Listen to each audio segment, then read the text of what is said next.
notre mode de vie et on oublie de respirer parce que Encore là, madame. il faut refaire rentrer de l'oxygène pour faire fonctionner notre corps. Mais encore là, madame, j'entends souvent cette expression. C'est quand tu es stressé, on te dit « Ah, mais respire par le nez ». Où veux-tu que je respire, enfin? Je ne veux pas respirer par le derrière, quand même. Parce que quelquefois, on oublie et puis il y a certains blocages. Oui. Parce que si on n'expire pas le gaz carbonique, ça va nous intoxiquer. Et c'est la même chose aussi, quand on mange aussi, il faut que nous apportons de la bonne nourriture avec la bonne matière dans la nourriture, les substances nutritives que notre corps a besoin vraiment. Ce sont les fruits et les légumes. Et puis, nous devons évacuer aussi. Et on oublie d'évacuer aussi, des fois avec le stress. Notre système digestif. Et puis, la constipation s'installe à beaucoup de monde. Mais justement, je vous entends ce mot-là, ce mot que j'entends tout le temps, le stress. Le stress, moi-même, je le répète tout le temps, c'est un mot qui est devenu... Que veut dire le stress, au fait? Le stress, c'est un état de la personne qui est un peu dans la panique. C'est ça que je peux dire devant la situation de la vie quotidienne. Et qu'est-ce qui se passe dans son corps, dans son fort interne? C'est-à-dire que la personne, quand elle est stressée, on est irrité, on manque d'oxygène, comme je viens de répéter, et puis on est un peu comme nerveux.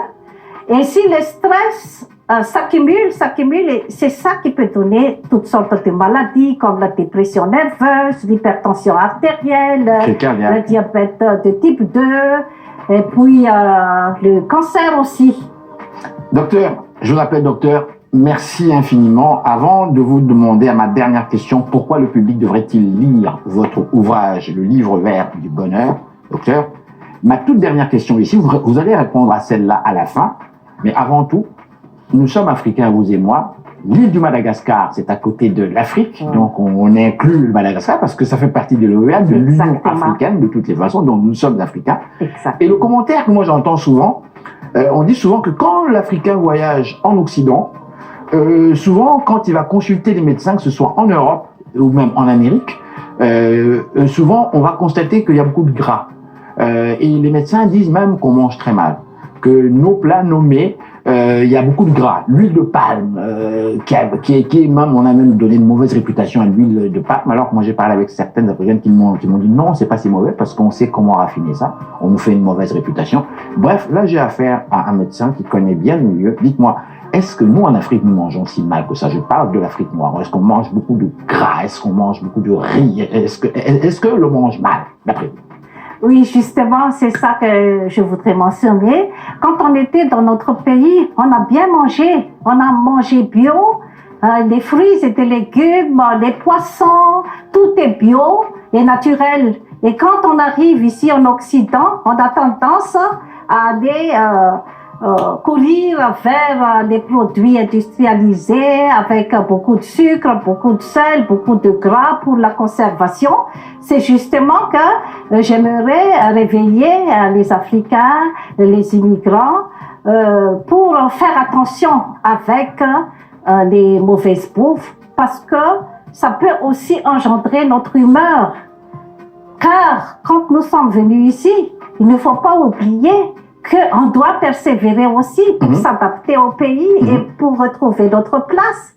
Et si la malbouffe peut nous atteindre, ça peut aussi dégrader la santé, parce que selon la santé publique, il y a beaucoup des Africains qui sont en bonne santé en arrivant ici. Et quand on arrive ici, on attrape la maladie, le cancer, la tension artérielle élevée, hypertension. Oui, et puis surtout la diabète à cause de la malbouffe. Fait que moi, je conseille dans mon livre de rester avec notre mode alimentaire. Pourquoi le public devrait-il lire votre ouvrage? qu'il soit africain, québécois, Madame tout le monde. Pourquoi le public qui nous suit ce soir devrait-il lire votre ouvrage? Parce que le bonheur, ça ne se cultive pas, ça ne tombe pas du ciel, ça se cultive en soi-même. Et surtout, la santé est primordiale pour atteindre le bonheur, parce que sans la santé, si on ne se sent pas bien, on est incapable d'accomplir quoi que ce soit. Est-ce que le bonheur existe-t-il réellement ou bien c'est plutôt illusoire? Ça existe vraiment quand on a bien cultivé en soi-même. Merci beaucoup, docteur. Merci infiniment. Alors, donc, c'est Madame Jeanne Forrest avec son ouvrage, donc, on dit ici le livre vert du bonheur. Merci beaucoup. Oui, et puis, permets-moi aussi de faire un petit coucou à mon fils aux États-Unis. Aujourd'hui, c'est son anniversaire. Il a 22 ans. Fait que, un gros bisou de ta maman qui est ta femme. Non, je souhaite joyeux anniversaire. Happy birthday. Voilà. Merci encore une fois. Alors voilà, madame, messieurs, restez là. Nous sommes de retour tout de suite après ces réclames publicitaires.